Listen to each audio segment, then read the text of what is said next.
we have Andrew Pignills here, and I'd like to read a part of his biography just to get you familiar with him. Andrew was born in Yorkshire, England. He is an accomplished stone artist and gardener and horticulturist. He received his formal horticulture training with the Royal Horticultural Society at Harlow Carr Gardens in Harrogate, Yorkshire, and has spent 31 years creating gardens and building dry stone walls in his native England, in and around the spectacular Yorkshire Dales and the English Lake District. Today, Andrew is one of an ever-growing number of U.S.-based professional members of the Dry Stone Walling Association of Great Britain. Having moved to the United States more than 10 years ago, he now continues his venerable craft here in the U.S., building dry stone walls, stone structures, and creating gardens throughout New England and beyond. He is a fully qualified dry stone walling instructor and certified advanced craftsman. In addition to building in stone and creating gardens, Andrew teaches dry stone wall building workshops in and around New England. He is a frequent lecturer on the craft of dry stone walling, stone in the garden, and how traditional UK walling styles compare to those found in New England. So with all that being said, I'd like to introduce Andrew Pignills. I'd start with these two pictures just to show how dissimilar current rural New England and rural England are. But yet only 100 years ago they were very similar in that most of the land was pasture land. And here in the northeast we have a unique historical record in the dry stone walls and structures that are available to all by simply driving down most roads or walking through the woods. The more I can make that history a part of your lives, the better chance there is of this wonderful heritage being preserved for future generations. So where to start? Well, we might as well start at the beginning, but the beginning may be a little further back than you were thinking. Because the Iapetus Ocean was positioned between continental masses that would at a much later time roughly form the opposite shores of the Atlantic, it can be seen as a sort of a precursor of the Atlantic.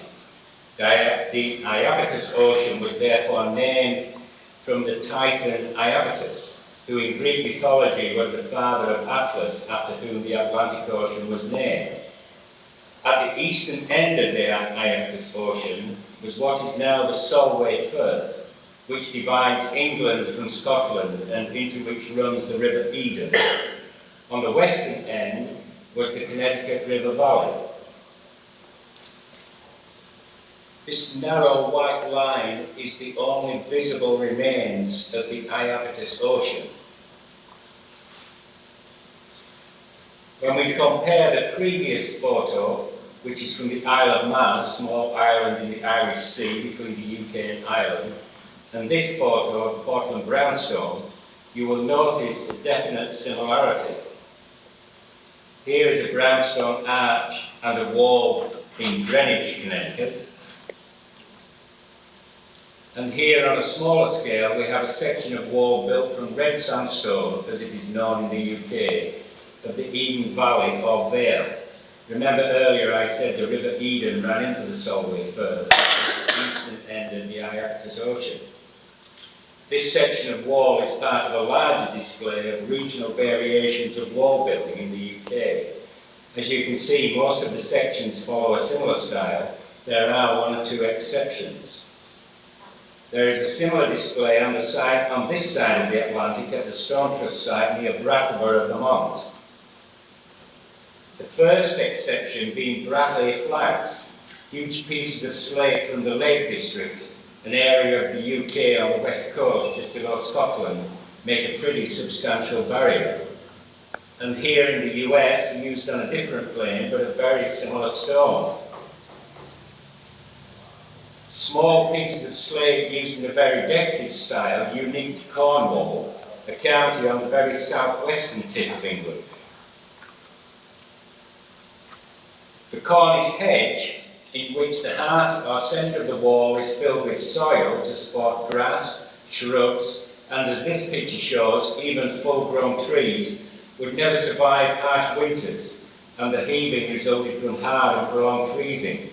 But on the southwestern tip of England, bathed by the relatively warm waters of the Gulf Stream, this type of field boundary has been constructed for centuries. The modern day variation, where the final three courses of stone have been walled vertical to create a very elegant finish. The whole is then topped with turf. A further variation of the flagstone wall of the Cornish hedge, where the large limestone flags support a heart of soil. Again, from the Lake District, these volcanics are made up of igneous and metamorphic rocks similar to those found here in the northeastern United States. And here is a wall that has a look of some New England walls. The metamorphic quartzite makeup of this rock is difficult to break into regular shapes. The advantage being the irregular shapes bind and knit together to make a more substantial and solid wall than one might at first think. The connection between these last photos is that they are of a rock from the western edge of the UK. This is important because as the aforementioned diabetes ocean was being crushed out of existence, the resulting upheaval became the Appalachian Mountains, and eventually when that supercontinent split and the Atlantic was formed, the Appalachians remained as the US East Coast, and the other part became the UK West Coast, so some of the rock types are identical. In Scotland, the term dyke refers to an earthen bank or wall, and Galloway is a region of southwest Scotland where this style of wall building is still practiced. Sometimes the base is built with a double-faced wall, as you can see here, but mainly it's large boulders from bottom to top. This rock type is found throughout the Yorkshire Dales and features heavily in my UK photos. Having viewed the Highland Wall and the Galloway Dyke, you can see this boulder wall is not dissimilar. This and the next two photos are almost identical, even though they cross state borders and continents. Whether they were built from the same culture or simply because this is the most economical and efficient way of producing a livestock-proof barrier with the resources, time and materials available is open to speculation. I've heard it said that sheep tend to shy away from these walls because they look so unstable. Having worked with sheep back in the UK, I can categorically state this view gives sheep far more intelligence than they deserve. From what I have seen, this is what I would call a typical present-day New England wall. Low, wide, with almost vertical sides, and differs considerably from a typical present-day English wall. Tall, narrow, with the base slightly wider than the top. This is due to the UK Enclosure Acts of the mid-18th century through to the mid-19th century, which ordered landowners to enclose their land and, in the case of dry stone walls, laid down very specific guidelines as to how the wall should be built. A pattern, which we'll get to later, of between 6 to 1 and 10 to 1, height of 4 feet 6 inches and 5 feet 6 inches for boundary walls, and all to be finished with a capstone. Fortunately, a few walls from before the Enclosure Acts have survived and bear remarkable similarities to early New England walls. This UK boundary wall, which also dates from before the Enclosure Act, has capstones that project beyond the line of the wall and are thought to have been to prevent animals from jumping into the enclosed field, particularly wolves. Castlebank Park was one of 7 deer parks belonging to the medieval lordship of Middleham in Yorkshire, England. When first mentioned in documents dating to 1465, it is recorded as being a new park. And this wall, which stands 7 feet tall, to this day is known as the Deer Pale. I'm sure you have all heard of the saying beyond the pale, which originates from the palisade or pale that the English built around Dublin, Ireland. Everything within the pale was believed to be cultured and civilized, while beyond was not. This deer pale was built to keep the deer in and the poachers out. As for a US equivalent, when the Dutch first settled the tip of Manhattan, they built a similar barricade. The street that is named after this barrier is Wall Street, correct. At the risk of mixing metaphors, I intend to sit on the fence and allow history to decide which side of the pale Wall Street belongs. A single boulder wall here in the northeastern United States. The evolution of the stone wall is still clearly to be seen, from the earliest clearance walls, which may have been augmented with cleared tree stumps and brush. Such walls at a later date were scavenged for farm buildings, basements or chimneys. The nice long square stone behind the tree would be ideal for that purpose.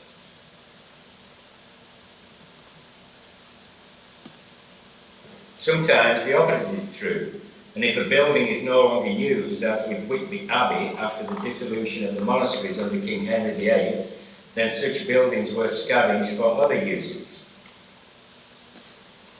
The next stage would be a fence enhanced with more cleared stone, and if the farmer had sufficient cleared land, tree stumps would no longer be available, so posts and split rails would be used to make the fence livestock proof. Eventually, in some parts of New England, wood became so scarce that stone became the only material readily available. Unless very large boulders are available like the Galloway Dyke, a single wall with round basketball size and smaller stones quickly becomes unstable, so the double-faced wall became the norm. So here's a small glossary of how to build a double-faced wall. I mentioned the batter before, and the batter is simply the ratio of height to the inward slope of the wall. So this wall, if this wall was 6:1, then every 6 inches the wall rises, it actually slopes in 1 inch. For a freestanding double-faced wall like this, in England the usual batter is 10:1. For a retaining wall it's 6:1. This is a through stone, obviously named because it goes all the way through the wall from one side to the other. And then the walls are usually built in courses. So this line of stone here is known as a course. The little stones in the middle are known as hearting or filling.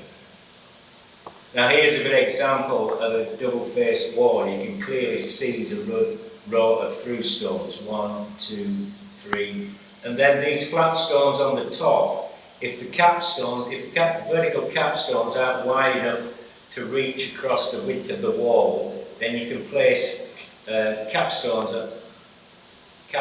on the top and then finish the wall with top stones.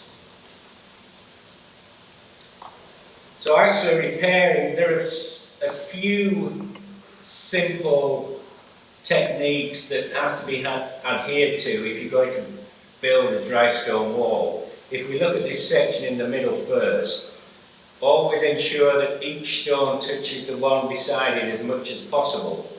It's known as 1 on 2 and 2 on 1. So here we have 2 large stones at the bottom and then 1 stone crossing this joint. If you build like this, I don't know if any of you build with Lego when you were children, but you would know that if you didn't cross the joint and you just built single towers, they would soon fall apart. And then if we come here, the length of the stone should always be into the middle of the wall and not along the edge. If you get frost heat, you've only got about 4 inches there. If you get any sort of frost heat, the wall will eventually straighten. Push these stones out and then the whole thing will fall down. So it should always have the length of the stone into the heart of the wall. So here we have a running joint in a recently built wall, and this is what happens, it eventually falls down. The other important thing is you should never fill a wall with small gravel. It will run out just almost as quickly as water. So the hearting of the wall should always be as large as possible to fit the space available. The top row of stones no longer have a split rail fence to stop them from being dislodged. Large animals to scratch and itch will rub against the nearest available structure. If it happens to be a wall without large heavy capstones, they can soon dislodge enough stones to create a gap large enough to escape through to perceived greener pastures, hence the large capstones seen on this wall. To be fair, this is not an original wall, but a wall in workshop rebuild, although the original wall was of similar dimensions, but without the capstones. In my opinion, far too many modern walls are built without capstones. Even though the majority of walls built today will never have to contend with large animals rubbing against them, the capstone still plays a vital role. One of the biggest enemies of a dry stone wall is moisture retention within the wall. With the reforestation of the northeast, thousands of tons of leaves fall every year. A significant amount fall on and into open-top walls, where they decompose to a state capable of retaining rainwater, which then freezes, expands, and eventually will push the wall apart. Vertical capstones are not the norm here in New England, but occasionally they can be found on walls of considerable age. Capstones themselves come in various styles. These vertical stones probably to carry a line of barbed wire, and these alternating vertical and horizontal stones, it is believed the undefined height confuses the sheep and keeps them confined. Whether this wall in Greenwich, Connecticut was built with Scotland in mind or just a wall of whim, one can only speculate. At first sight, this wall looks like any other double-faced wall until you see its width. These walls can be built like the layers of an onion, as with this wall in Sherman, Connecticut. So the centre and the right line show the original line of the wall, and then these extra stones have been built. To the left of this wall there's a huge hill, so I assume all the stones that came up every year with frosty when it was pasture land or arable land, they simply rolled down the hill and then stacked them up against the wall here. Or an area can be designated as a stone bin and simply filled with stones.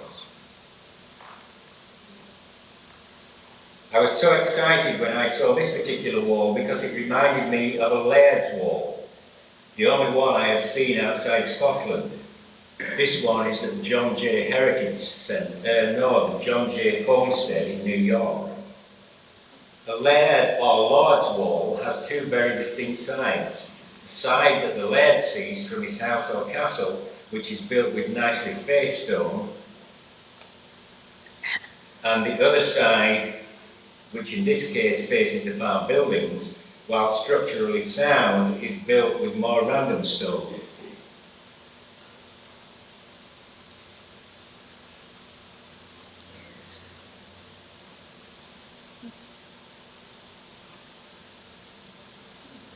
The dry stone wall is a formidable barrier. The creep hole is a means by which sheep can be transferred from one side of the wall to the other, and are sealed with either a large flat stone or a small wooden gate. In mixed livestock grazing, they can be used to allow sheep to graze the adjoining field, while at the same time restrict larger animals. And here is one in use. This is actually an exhibition at a little museum in the Yorkshire Dales. Before gudgeon pins, hinges and swinging gates, this type of gate post was found throughout rural England.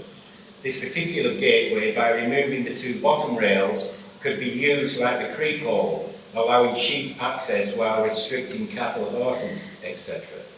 The top rail is more securely held in a hole, as once the rails below have been removed, the horse or cow could easily dislodge a slotted top rail. And here are some more gate posts on a similar theme.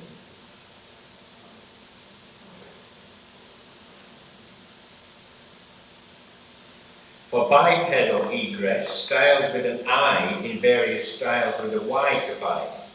This is a squeeze style. There being room only for one leg at a time, but certainly no room for a sheep or any larger animal. I love the right stone worn smooth by countless legs, or these style steps worn by countless boots, and variations of the V-shaped squeeze style.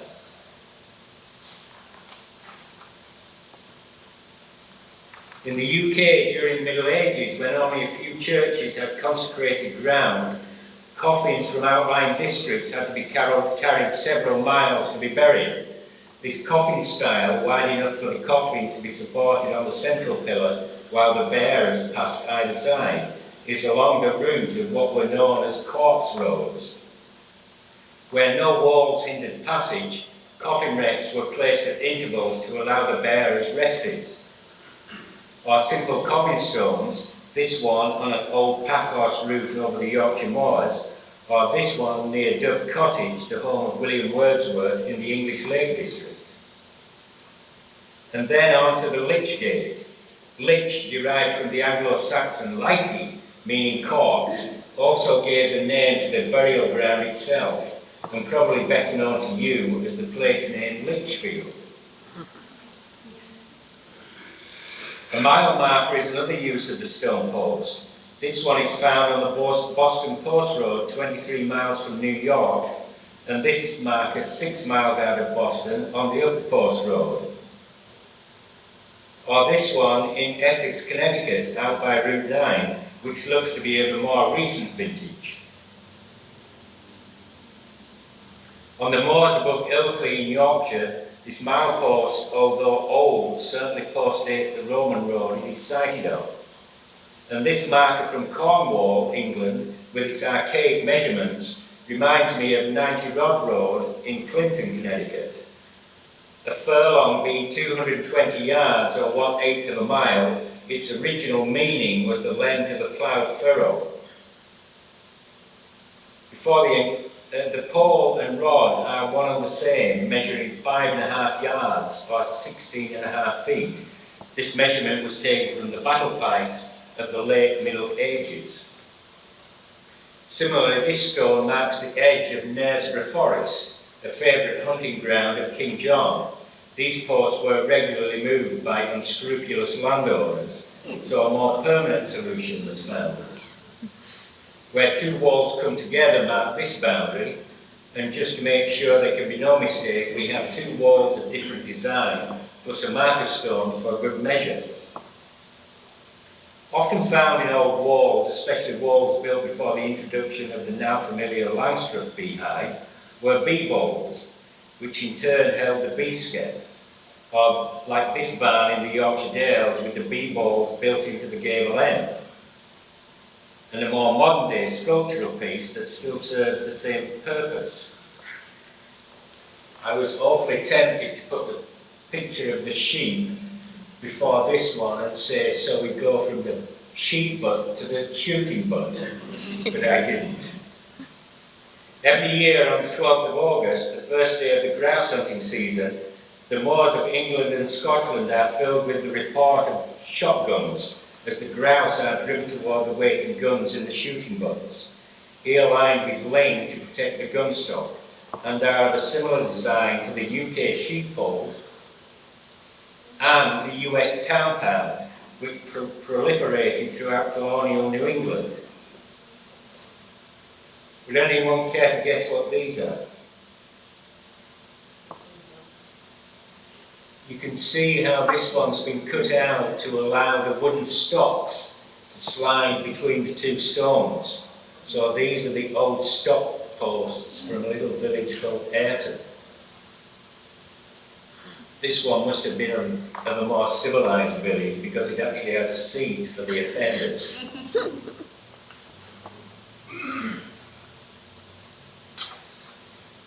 An equally enthralling farmer's hitching post can be found in Killingworth, Connecticut. I can imagine the farmer coming back and hitching his horse before going inside for a cool drink of cider after a long ride from the market. And the original hitching ring is still, you can see how it's slowly sliding out, but it's still part of the hitching post. And the same property has these wonderful granite fence posts. Back in the UK, there are similar fence posts made out of sandstone. In the top left corner, you will see 3 large arches. Standing on the 18th century road bridge is a view of the massive 19th century viaduct pier with the 14th century packhorse bridge behind. I find the reverse photo even more impressive. And the packhorse bridge, as you can see, is built without mortar. A similar bridge from the 1840s is still standing proud, a testament to the craftsmen of the bygone era. This is a very ancient bridge made of one stone measuring 12 feet in length for pedestrians to cross the stream while animals would use the ford. And a clapper bridge in the same village, a clapper bridge with several stones are supported by central pillars to span the stream. In the background is the ruined White-Collar Hall, thought to be the basis of Ferndean Manor in Charlotte Bronte's Jane Eyre. The parsonage at Haworth, where the Brontes lived, is just a couple of miles over the moors. This is the clapper bridge that leads onto the moors. Just downstream, a packhorse bridge, whose authenticity cannot be in doubt considering the wear by innumerable hooves.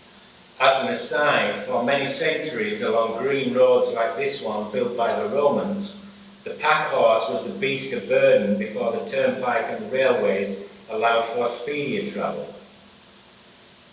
One of the most valuable commodities of the Middle Ages was salt, and the routes travelled by teams of horses carrying salt from the Cheshire UK mines can easily be traced by simply following place names: Saltford, Salterforth, Saltaire, Salterton, Salthouses. The list goes on and on. And here in New England, a very similar looking bridge, still in use today.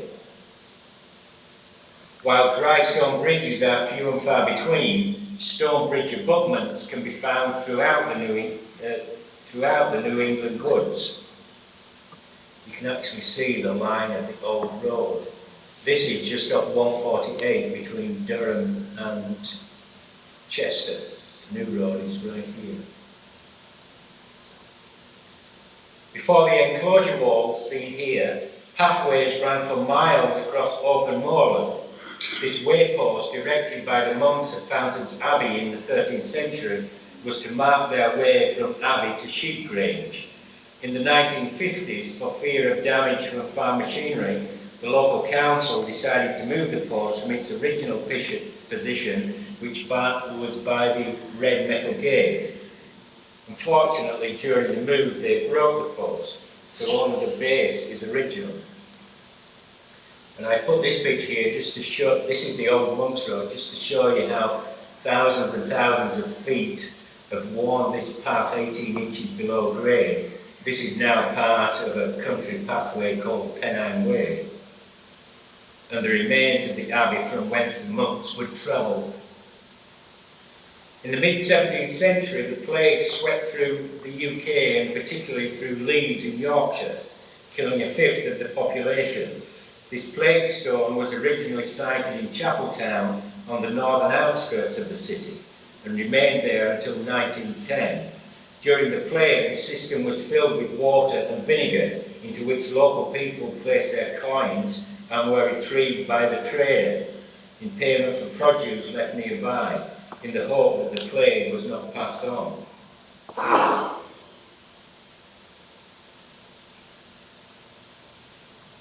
This water system here in Greenwich, Connecticut, although built for a completely different purpose than the one in the previous photo, nevertheless still shows the craftsman's touch, as this castellated finish gives a utilitarian structure aesthetic appeal. So I find this photo fascinating. This is from, I think it was the 1938 aerial survey of Connecticut. Now anybody who knows Killingworth, this is Route 80 north of the town, and this is the junction of Route 148. This one goes to Chester, this goes to Durham. And this is a close-up of the old turnpike which used to go through Palmley Farm. You can just see the corner there in Route 80. So here I've marked out one or two things. A lot of this is speculation, but the green lines mark the original walls. Now, when a farm was first cut out of the woodlands, it would be done so one field at a time. That's why you see that these walls slightly change direction for every field. So there's this one, then that one, this one straightens, and this one here. While this one is completely straight from one end to the other. The yellow mark is the picture of the double-faced wall that I showed earlier, the workshop wall. And this here is the old road to Chester.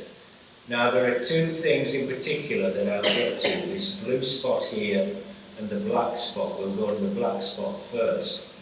So the black spot is this old well. Now we have, in England, we have a saying that you can't have a well without a bucket. In this particular case, not only is there no bucket, but there is no dwelling to which the bucket belongs. But one has to assume at some point in the past there was a farm or a structure here.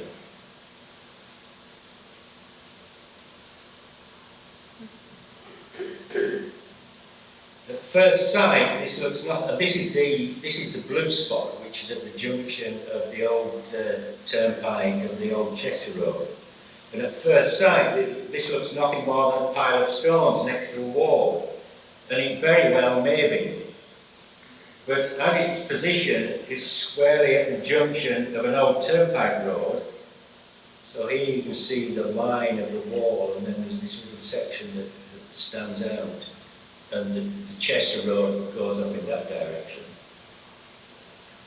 It is my belief that this at one time would have had a level top, rather like this one in the Yorkshire Dales, England, where the farmer left his 10-gallon milk churns to be picked up and transported to town, where it was bottled and then doorstep delivered, or as a stand for easy access for a horse-drawn coach, like this one on the main street of Dent, a small village in the heart of the Yorkshire Dales that still retains its original cobbled street. Pile of stones or a stand, I'll let you decide. What is in no doubt is the authenticity of this coach halt, still standing today in the town of Killingworth, built dry stone without mortar, with steps at the back onto what was called a flat wooden roof from where one's luggage will be placed on the top of the coach. So stone, whether they're old rustic fields that give places like the Yorkshire Dales and the woods of New England some of their charm and appeal, or these modern angular walls that I built to complement both in shape and colour this international style house in New Canaan, Connecticut, transcend time and fashion in or out of the garden. And so to the garden, starting with the boundary. The ha-ha became popular in the 19th century, contrived and engineered to keep livestock in their place, that is, stationed in the parkland and out of the garden, while leaving open views across both. My introduction to the ha-ha came at Levens Hall, a 14th century manor house in the north of England, better known for its 350-year-old topiary garden, but nevertheless the home of the first ha-ha to be built in the UK in 1689. Just over the border in Rye, New York, at the J Heritage Centre, there are several ha-has. Built in the 19th century and largely overgrown, they are, however, still in remarkably good repair. And with interconnecting culverts, they weave a web throughout the property, which in turn doubles as a cleverly thought-out drainage system. So here is a working ha-ha. Would anybody like to put a speech bubble to this cow? How about, so tell me, is it just me, or does that grass look greener?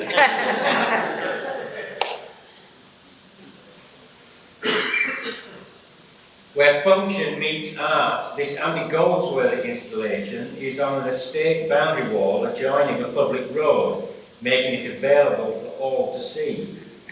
And this is the first Goldsworthy installation here in the US. A tree limb built into a dry stone wall, Over time, the tree limb has rotted to around half its original size, but the process has been so slow, the wall is still standing, but just a little smaller. A folly like this Victorian Druid temple is a building constructed primarily for decoration, suggesting by its appearance some other purpose, as with this Stonehenge replica in Guildford, Connecticut. This small piece of rock was the inspiration for this seating area. I had spent the previous 6 months building walls at the front of the property. My only instruction for this area was a seating area for up to 12 people. The inspiration came from the following. The aforementioned piece of rock found on the property, which the owner thought was a meteorite, turned out to be a piece of iron ore. In Killingworth, Connecticut, there is a road called Ironworks, off of which is a derelict iron foundry that I was told made munitions during the Revolutionary War. On the moors above the village of Malham in the Yorkshire Dales is the chimney of a long-disused lead smelting mill, and a few miles from the mill chimney is this lime kiln. Combine all these elements and we have the makings of a folly. My story for its construction goes as follows. While clearing this area of the property, which was overgrown with all manner of things, we came across this ruin, which was even more broken than now. Further investigation showed this was the remains of a revolutionary iron foundry, discovered and decommissioned by the Redcoats. Never trust the Redcoats. And left abandoned until its recent discovery and partial restoration.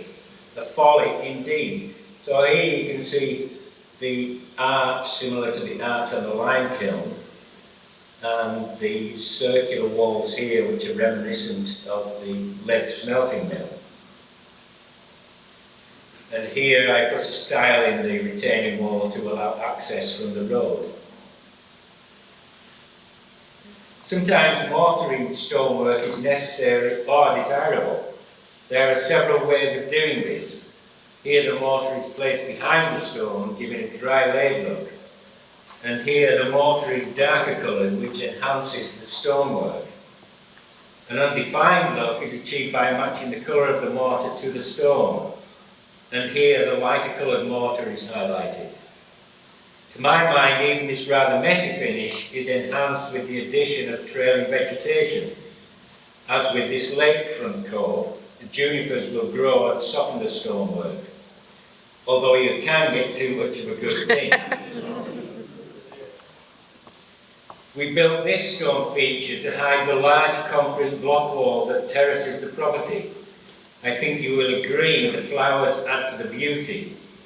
Now I don't know whether you can see, but there's a group of 3 little pigs right here. Sometimes the client puts them on this part of the wall and calls it Pig Hill.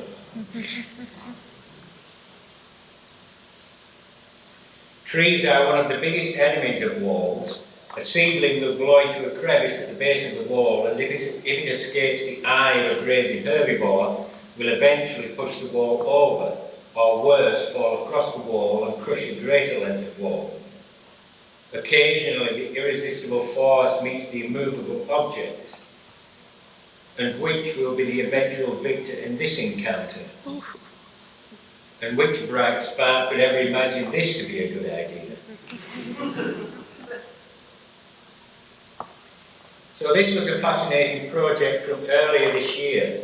Sited at the St. Alexis Orthodox Church in Clinton, the smokehouse was falling into disrepair.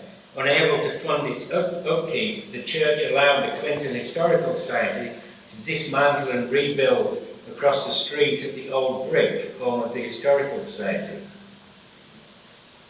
At the new site, I did a foundation trench and filled the bottom 12 inches with compacted, clean crushed stone.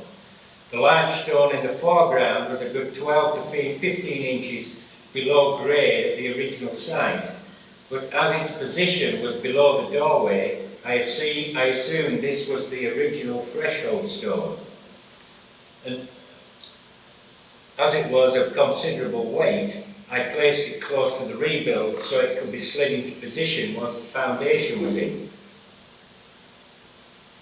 The rest of the stones are stacked in the same order as it was dismantled, so apart from correcting a couple of running joints, the rebuild was identical to the original. While I was sympathetic to the original craftsman, I always think that the craft comes first, so mistakes were rectified. So once the foundation was built to allow the threshold stone to be at grade, before placing the stone, I thought I would turn it over to see if the underneath had a better face. And lo and behold, I found the original metal pins for the stone, for the wooden doorposts. When the old lime mortar came away from the stone, it left these concentric rings. I don't know whether you can see them, it's not very clear. I can only speculate that the original mortar was soft, almost soupy, and placed on the stone in dollops, rather like cookie dough on a baking tray. When a stone was placed on top and tapped level with a hammer, each tap created a ring. And these chisel marks, there's one there and there's one here. The chisel marks, according to David Townsend of the Historical Society, are indicative of the 18th century, as drill and chisel marks became circular at the turn of the century and beyond. During dismantling, there was a thin 2-inch thick concrete floor at today's grade, and below that around 12 inches of rubble, and then this wonderful original stone floor. Using authentic hydraulic lime mortar, the rebuild is now complete, but not made from oyster shells as the original probably was. The roof is now on, made with reclaimed lumber and adzed into shape by David Townsend. Once the door is on, smoking trials will begin, hopefully culminating with the Clinton Bluefish Festival. There is a fascinating tail end to this story. During the excavation of the foundation stones, we unearthed this broken headstone. It reads, "In memory of Mr. Robert Carter." Now the Carter is actually hyphenated, so the car is there and the ter is here. So in memory of Mr. Robert Carter, who died November 7th, AD 1751. Even more amazing, apart from the 203 years difference, Mr. Robert Carter died the same day that Mr. Andrew Piggles was born. Maggie Howarth is as responsible as any for repopularising the garden mosaic. Several years ago, I was fortunate to be given a garden tour of Gresgarth Hall, the home of landscape designer Arabella Lennox Boyd, where this mosaic is installed. And even an installation as stunning as this is, in my opinion, enhanced by the plantings. I love the way the terrace wall plantings match the house wall plantings, making the scene almost two-dimensional. Of course, the mass plantings of allium do nothing to detract from the picture. And the way the shade tree arcs over the terrace, you don't need to see the table and chairs to know that they are there. And from them, this is the view. I think this is such a great reuse of these stone windowsills to create raised borders, practical and aesthetically pleasing. And where better to prepare and cook the produce from the raised beds than an outdoor kitchen. I include this longer shot so you can take note of the stone seat with the time cushion. When we started excavating this site, we came across this beautiful glacier smooth ledge, which was where we originally planned to build the kitchen. So we decided to leave the ledge as a feature and move the kitchen back. As we continued excavating, we found the ledge had a natural cleft, perfect for building the access path. And by setting it further back, we then had room to create a small seating area. And here is one of the little pigs from the walled circular garden at the front of the property. Another project, this time an outdoor wood-fired oven, With this construction, I was intent on getting away from the ubiquitous dog kennel on steroids look. And to get away from the new construction look, I deliberately did not use lines or a level to give it a settled with age appearance. This project, although yet to be finished, still cooks wonderful pizza. And so after all this time travelling through several 100 million years, wall building, vegetable growing and cooking, what better than to sit back in time and digest? And finally, for anyone who still has an appetite for more stonework, we hold biannual walling workshops in the spring and fall. The next one is the weekend of September 30th and October 1st. And the information is up there on the screen. Thank you.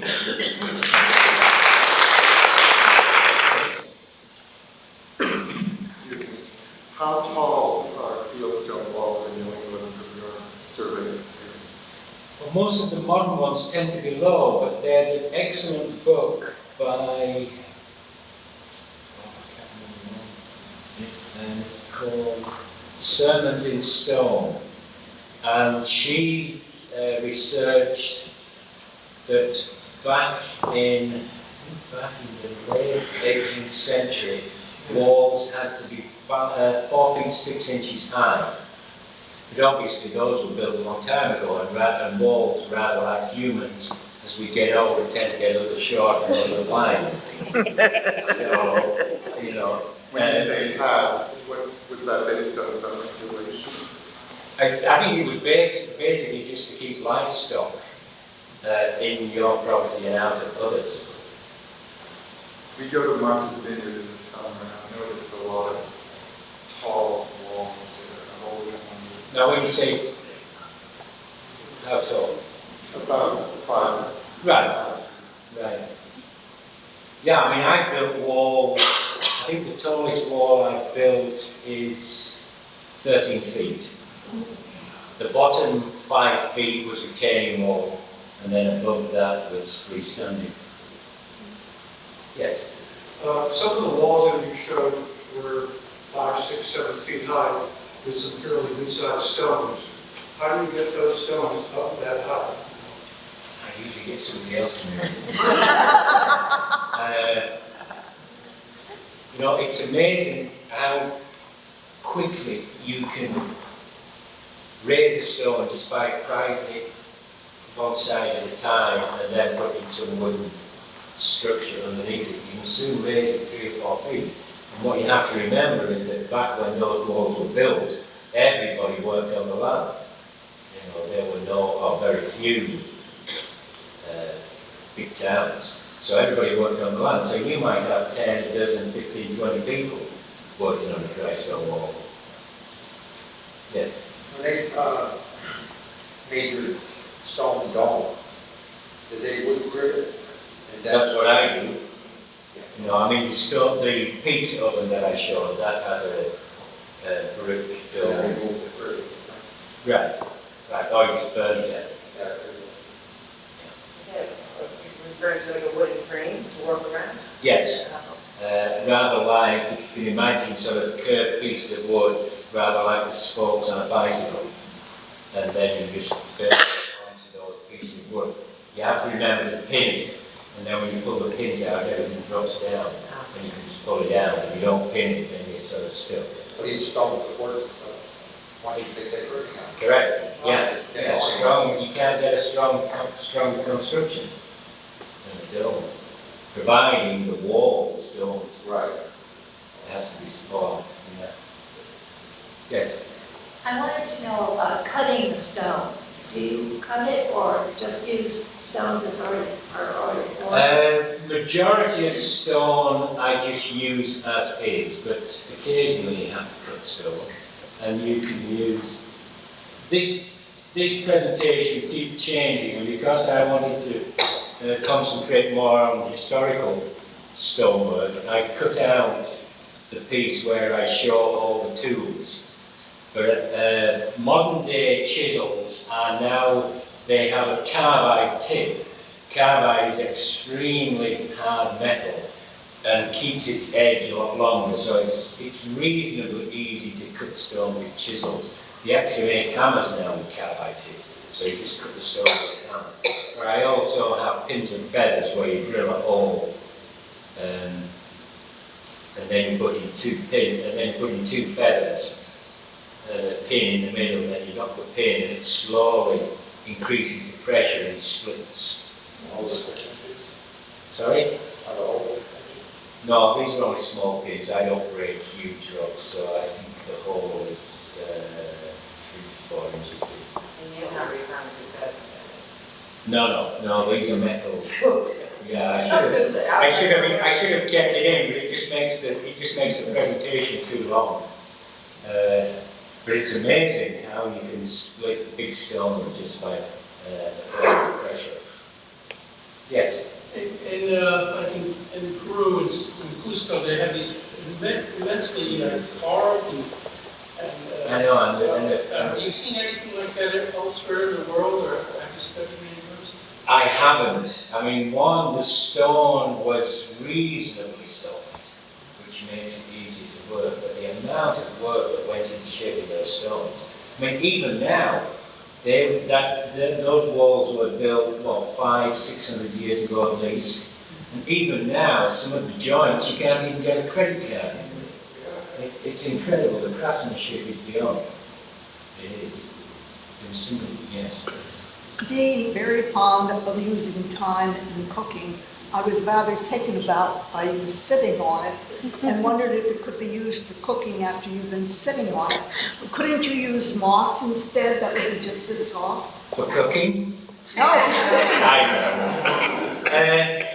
Yes, but it doesn't have, I mean, if you sit down on tire, it releases this beautiful aroma. Yeah, I'm You sure don't it get that does. with moss. But can you then use it for cooking after you've pressed it down?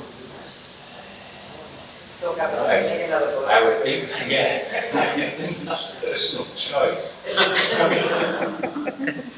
Who knows?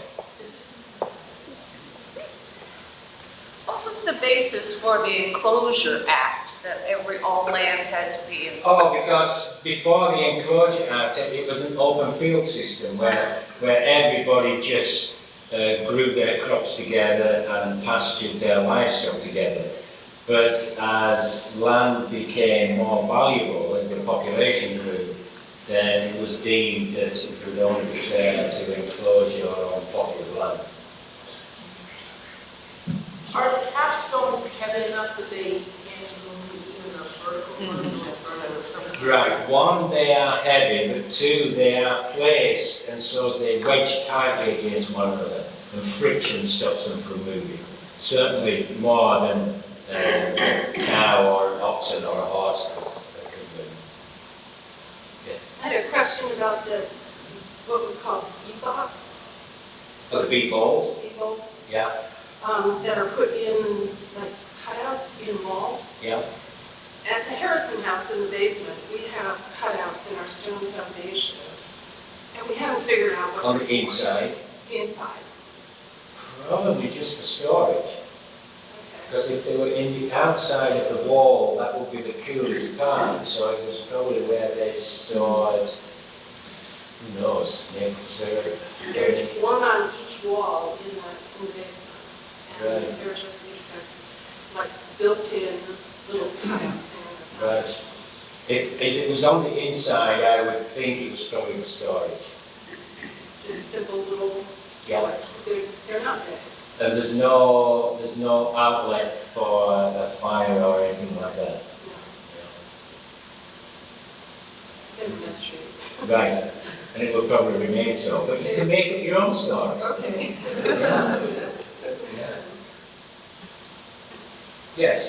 I've sometimes suspected that those alcoves were extra candles, because if you were working down there, your candles were running low. You want to relight, there's none of them.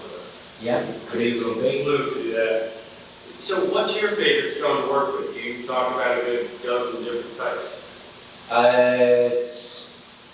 Sedimentary stone is the easiest stone to work because it almost splits square, especially sandstone or millstone created.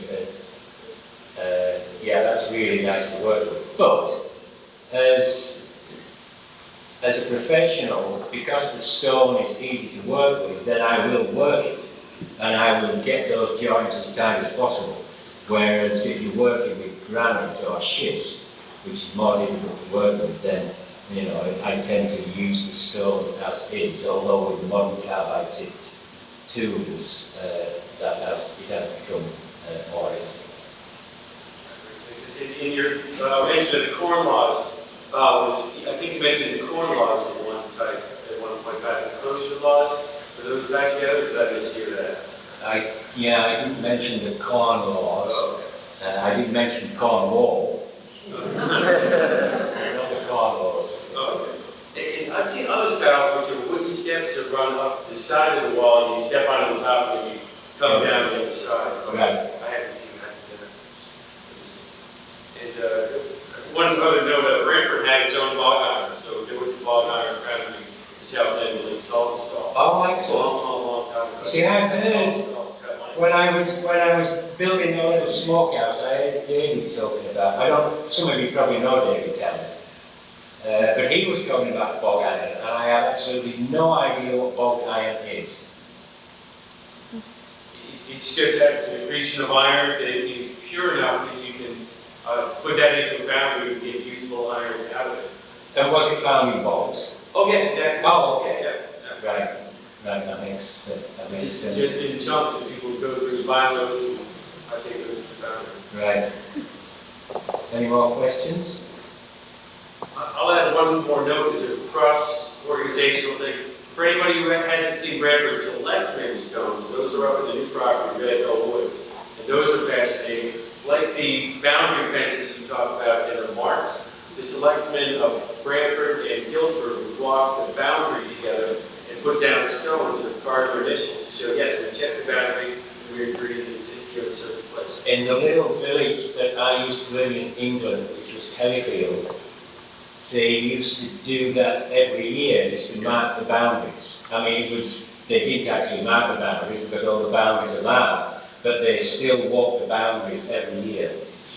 I'm pretty sure there's still a law on the Connecticut statutes that the selectmen of every town are supposed to walk the boundaries every year. Now, when the last time that was actually done, I don't know. But yeah, it's very frequent, like around the quarry woods. There's some selectmen stones there. That's exactly what I'm talking about. Yeah. Okay. An Eagle Scout project that was performed where Right. They set them in concrete. Yeah, that's not what they originally were, but it's a very interesting thing to see. Yeah, it strikes me as you've got to walk the boundaries, you've got to have a hammer and chisel in your hand, and then chisel out your initials on the stones. Well, one more reason not to want to be selected. Yeah. Something that I thought would be a great thing to do would be to put a style in every boundary between towns throughout Connecticut. So if somebody wants to come up with the money, I'd be happy to do it. Because that would be a nice thing to do, to have access from one town. I mean, first of all, you probably have to have a wall put the style in. So we had no more walls. Yeah, walls. We also, at the Harrison House, we have a stone mile marker. Oh, okay. That is, From, I think it's so many miles to New all right. Yes, and those are great. I mean, the one that's in Essex, it's relatively new, but in 100 years, it will be a good part of history. So, it doesn't matter if you're building walls now, whether the walls were built 100 years ago, it's still part of history. But anyway, that's it for questions. I'd like to finish with a little tail end piece. Many, many years ago, when I was back in the UK, I reached a level of proficiency where I could concentrate 100% on building the wall, but still allow my mind to wander. And this particular morning, I was upon the Yorkshire Moors, and there was a little bird singing, a bird made famous by Percy Bysshe Shelley in his Ode to a Skylark. And I don't know whether you know, but the skylark has 3 very distinct parts to its flight, especially in the spring. And each one of those parts has a unique song. So it would leave its perch and fly almost vertical, several hundred feet, and then hover for a couple of minutes before swooping back down to land on its perch again. And I remember building this wall and listening to the song and knowing exactly where it was in its flight path. Now, some people may call that tuning in or zoning out. I call it simply getting stoned.